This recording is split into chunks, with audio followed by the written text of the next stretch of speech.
الحمد لله الذي أبدع الأفلاك والأرضين والصلاة والسلام على أشرف الأنبياء والمرسلين وعلى آله وأصحابه وأهل بيته وعلماء أمته أجمعين أما بعد فأعوذ بالله من الشيطان الرجيم بسم الله الرحمن الرحيم يا أيها الذين آمنوا اتقوا الله وقولوا قولا سديدا وقال رسول الله صلى الله تعالى عليه وسلم بني الإسلام على خمس شهادة أن لا إله إلا الله وأن محمد رسول الله وإقام الصلاة وإيتاء الزكاة والحج وصوم رمضان وقال رسول الله صلى الله تعالى عليه وسلم من كان آخر كلامه لا إله إلا الله دخل الجنة وقال أيضا من قال لا إله إلا الله فدخل الجنة أو كما قال. بارك الله لنا ولكم في القرآن العظيم ونفعنا وإياكم بالآيات والذكر الحكيم إنه تعالى ملك كريم جواد بر رؤوف رحيم. معزز سامعین کرام، دوستو بزرگو، السلام علیکم ورحمۃ اللہ تعالی وبرکاتہ۔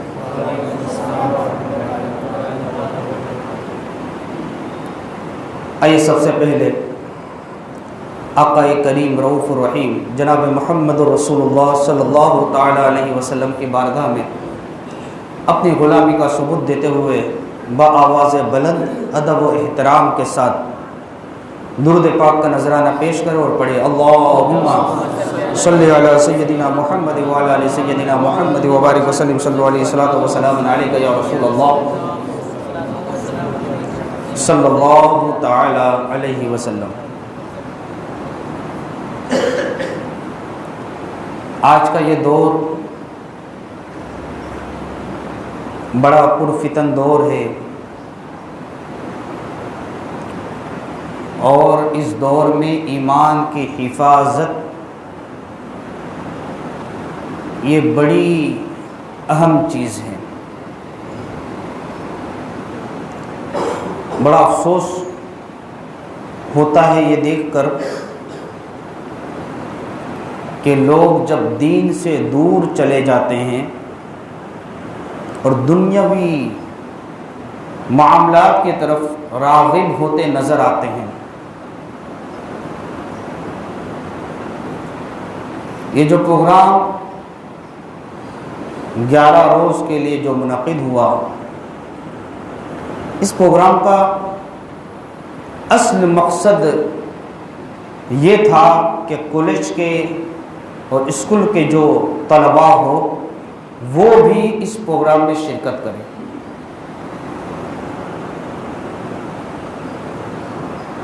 لیکن افسوس ہے کہ وہ حضرات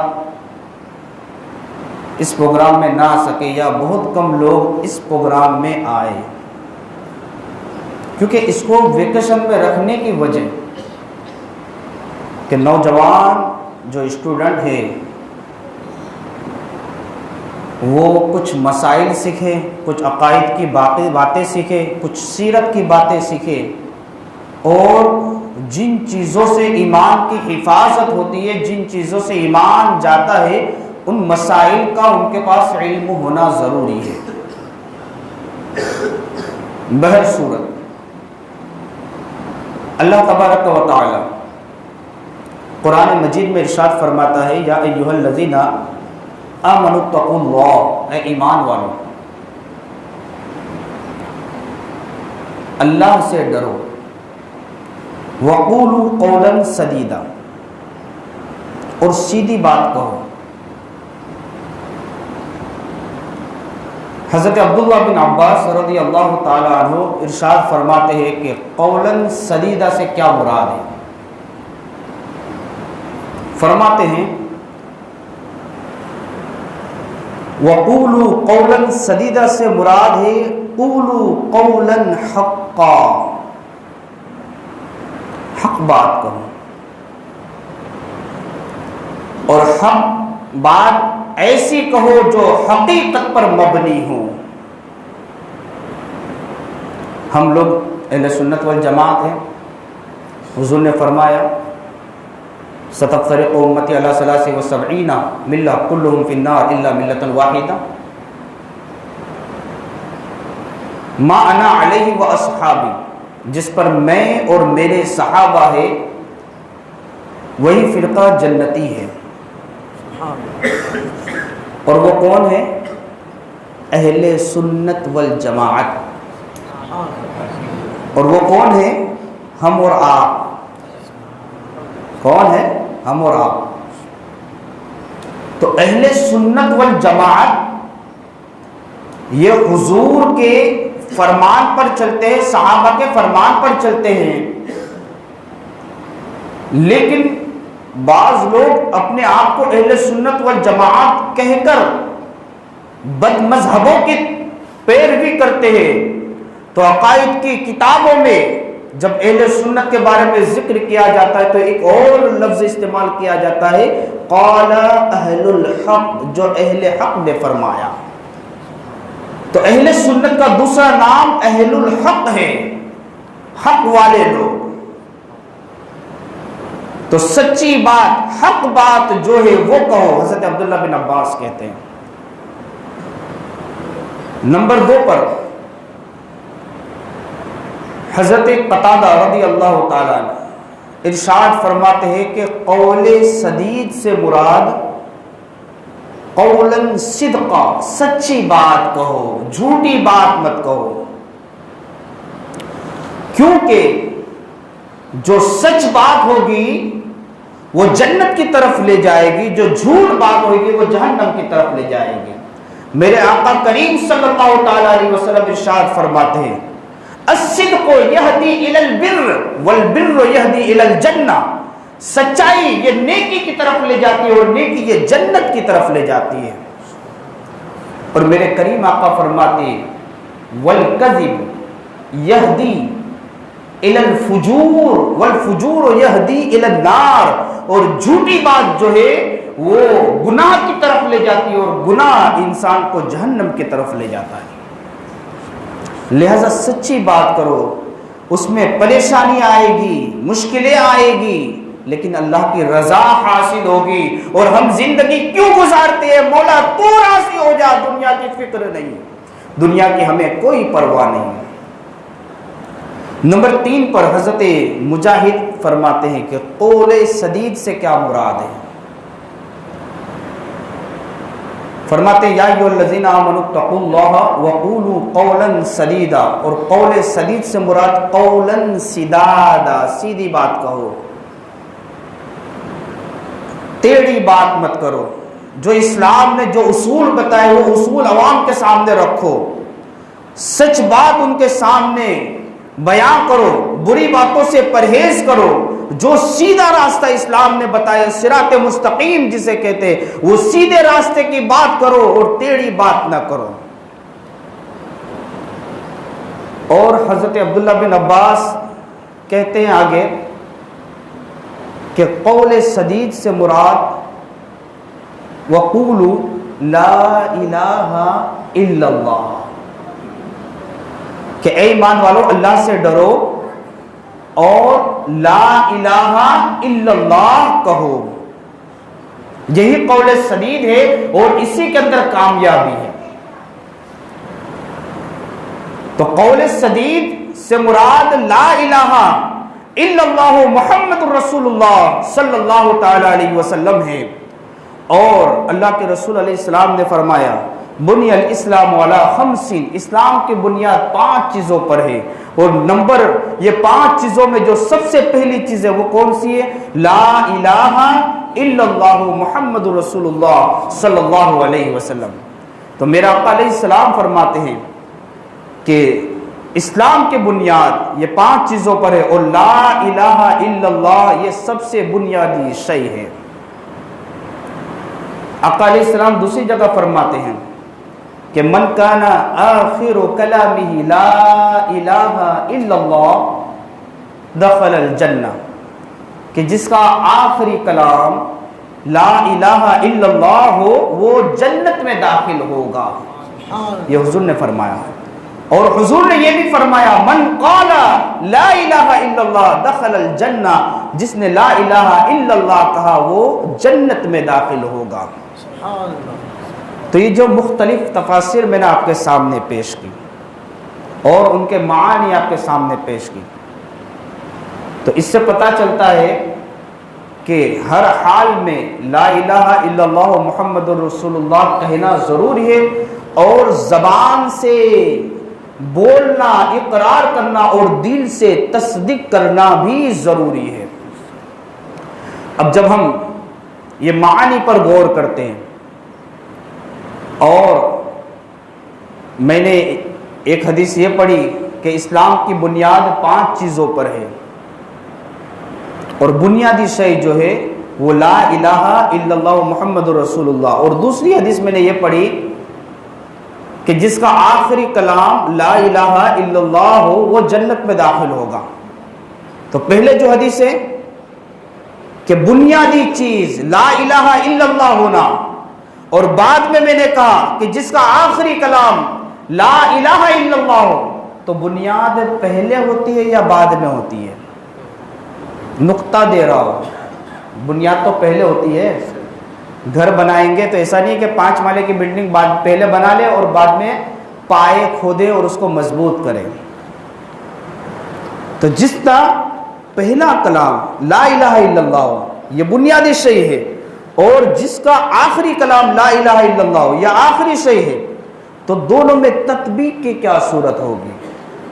اعلیٰ حضرت عظیم البرکت مجدد دین و ملت امام احمد رضا خواہ فاضل بریلوی علیہ رحمت و رضوان نے بھی کہا، انہیں جانا انہیں مانا نہ رکھا غیر سے کام، للہ الحمد میں دنیا سے مسلمان گیا. آپ سوچیں اس شعر کے اوپر، یہاں پر اعلیٰ حضرت نے کیا کہا؟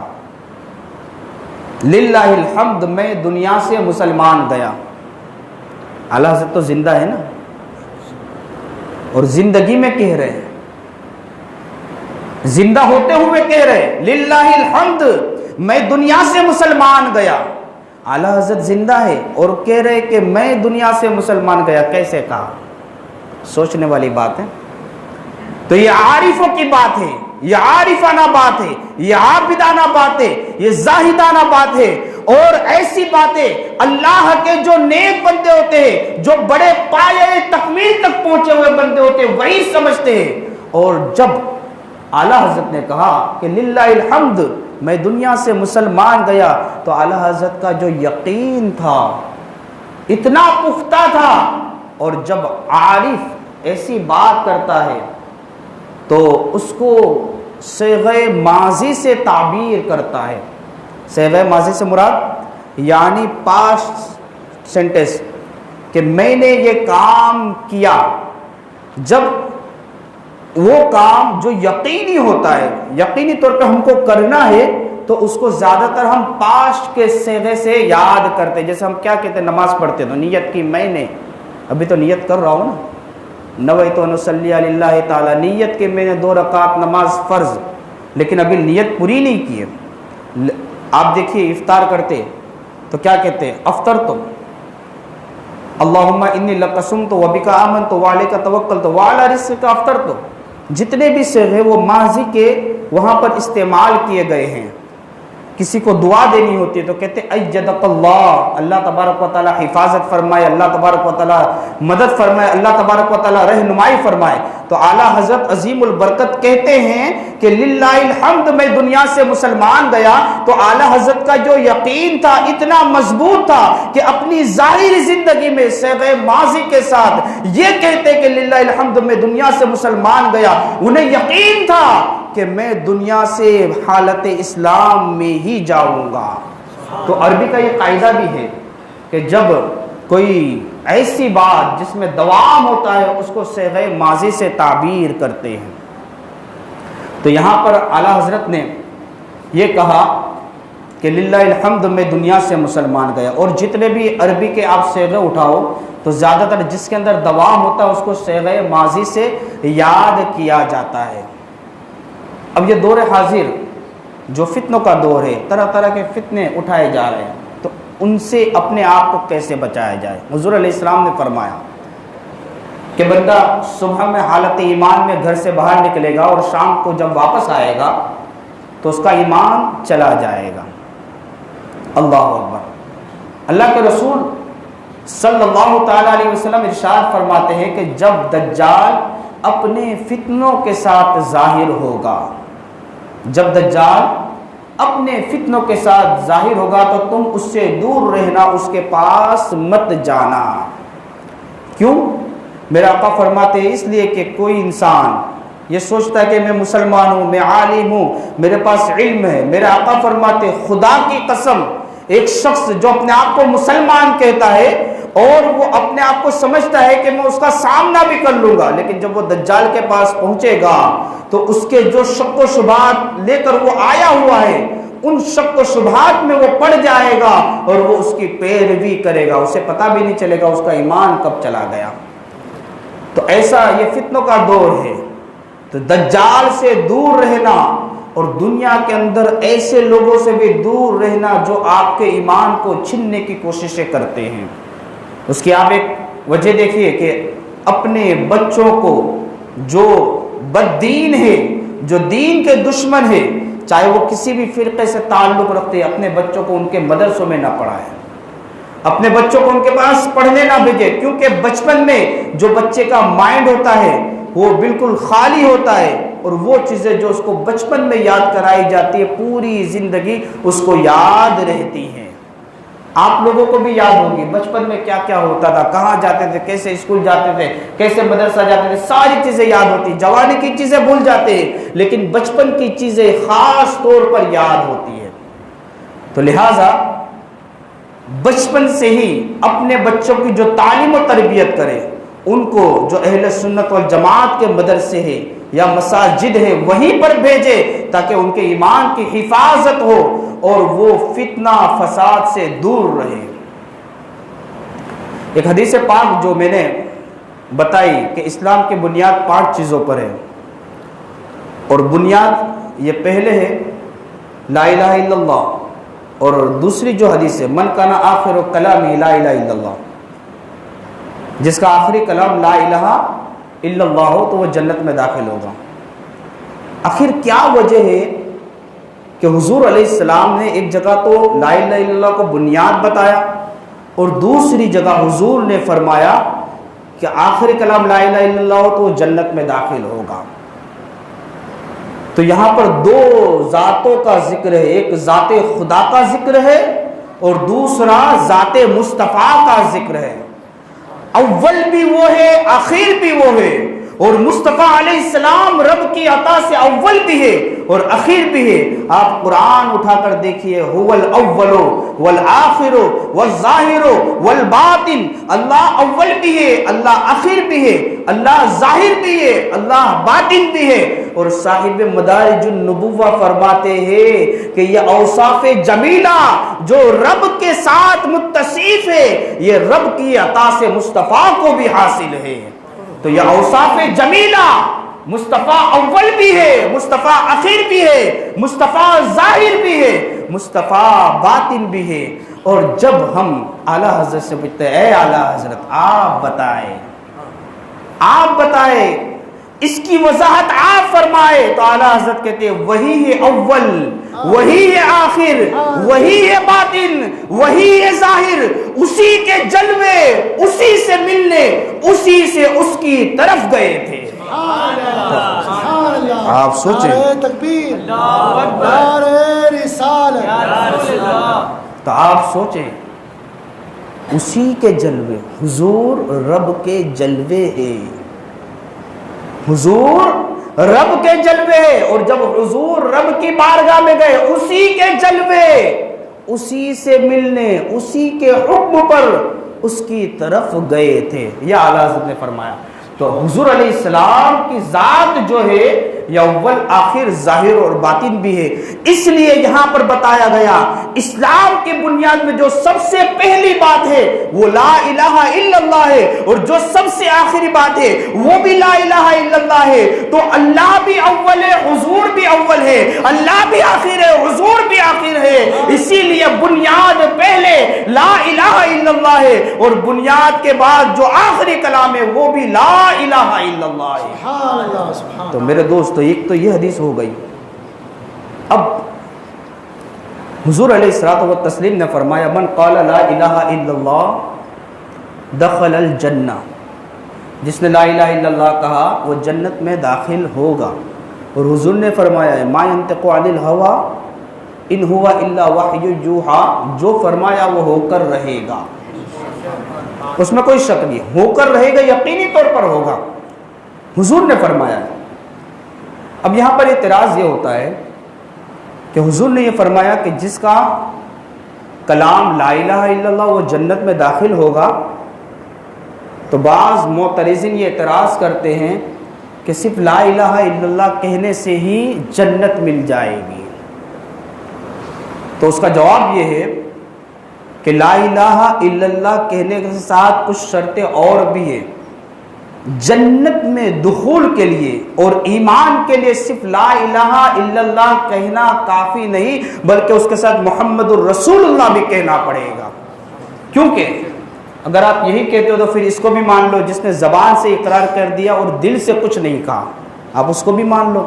جو کہتے لا الہ الا اللہ محمد رسول اللہ، منافقین بھی کہتے اللہ ایک ہے، یہود و نصارہ بھی کہتے اللہ ایک ہے، اللہ کی ربوبیت کا اقرار کرتے وہ لوگ بھی، اور بہت سے کافر بھی ایسے جو اللہ کے رب ہونے کو مانتے، تو وہ سارے کے سارے مسلمان ہو جائیں گے. تو یاد رکھو اس کا جواب یہ ہے کہ لا الہ الا اللہ بغیر محمد الرسول اللہ کے مکمل نہیں ہو سکتا. اور ایک شاعر نے بڑے پیارے انداز میں کہا کہ پہلے زباں حمد سے پاک ہو لے، رب کو یہ بھی گوارا نہیں کہ میرے محبوب کا نام کوئی ڈائریکٹ لے لے. اسی لیے جب کلمہ کہا تو پہلے لا الہ الا اللہ کہا. تو پہلے زبان حمد سے پاک ہو لے تو پھر نام لے وہ حبیب خدا کا، پھر نام لے وہ حبیب خدا کا.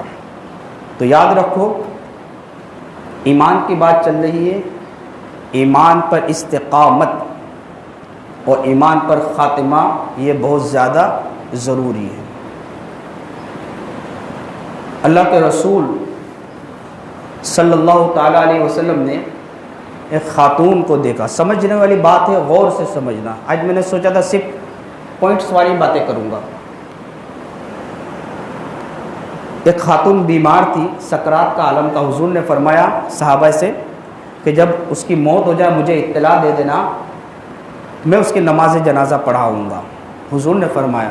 کس نے فرمایا؟ حضور نے فرمایا. اب اتفاق ایسا ہوا کہ اس کا انتقال رات میں ہوا.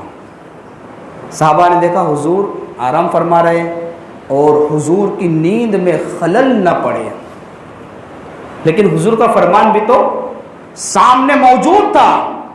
لیکن اسی کے ساتھ صحابہ مجتہد بھی ہوا کرتے تھے، صحابہ اجتہاد کرتے تھے.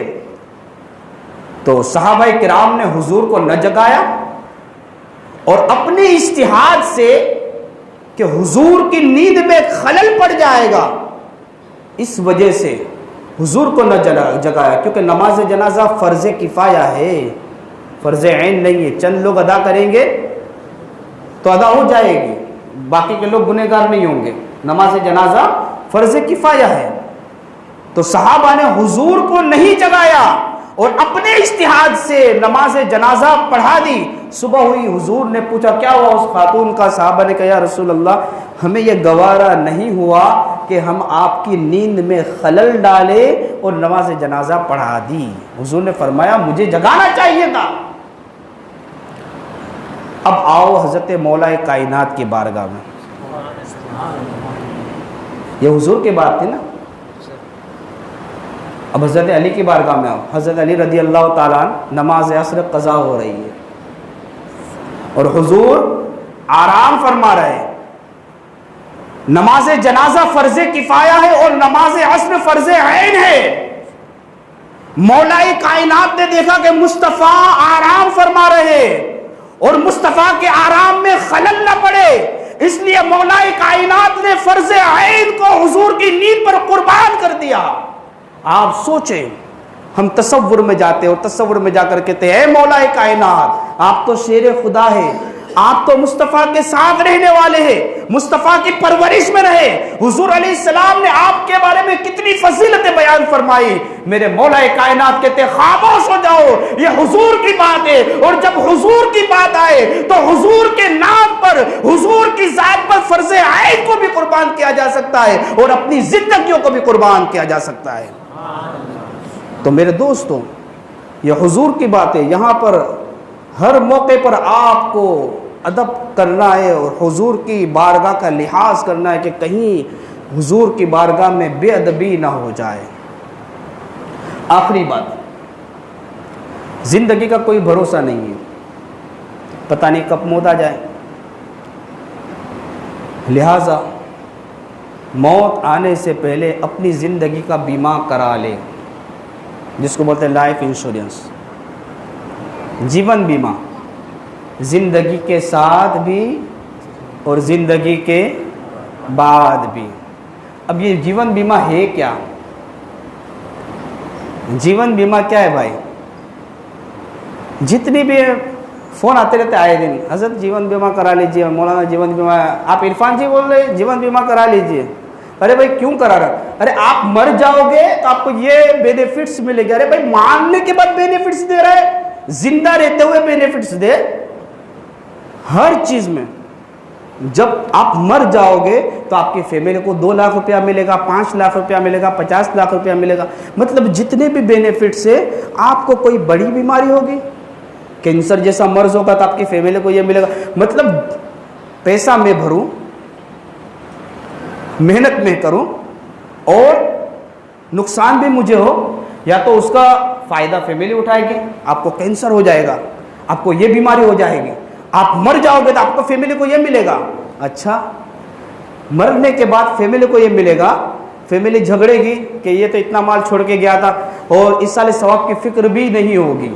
تو میرے دوستوں، میں اس جیون بیمہ کی بات نہیں کر رہا ہوں، میں جیون بیمہ کی بات کر رہا ہوں شرعی اعتبار سے۔ مسجد کے اندر اگر کوئی ضرورت ہے کچھ پیسہ دے دے، اگر کہیں مدرسہ بن رہا ہے، دارالعلوم بن رہا ہے، وہاں پر کچھ پیسہ دے دے، اپنی اولاد کی اچھی تعلیم و تربیت کرے کہ مرنے کے بعد وہ آپ کے لیے ایصال ثواب کرے، کسی یتیم کی کفالت کر دے، اس کے سر پر ہاتھ رکھ دے، کسی ضرورت مند کی تعلیم و تربیت کا انتظام کر دے، ایسا کام کرے جس میں اللہ کی رضا ہو، اللہ کے رسول کی رضا ہو، ایسا کام کرے کہ مرنے کے بعد بھی وہ جو کام آپ نے کیا اس کا کریڈٹ آپ کے اکاؤنٹ میں ٹرانسفر ہوتا رہے۔ تو جیون بیمہ کرا رہا ہے، سب کو کرا رہا ہے، کریں گے کہ نہیں جیون بیمہ؟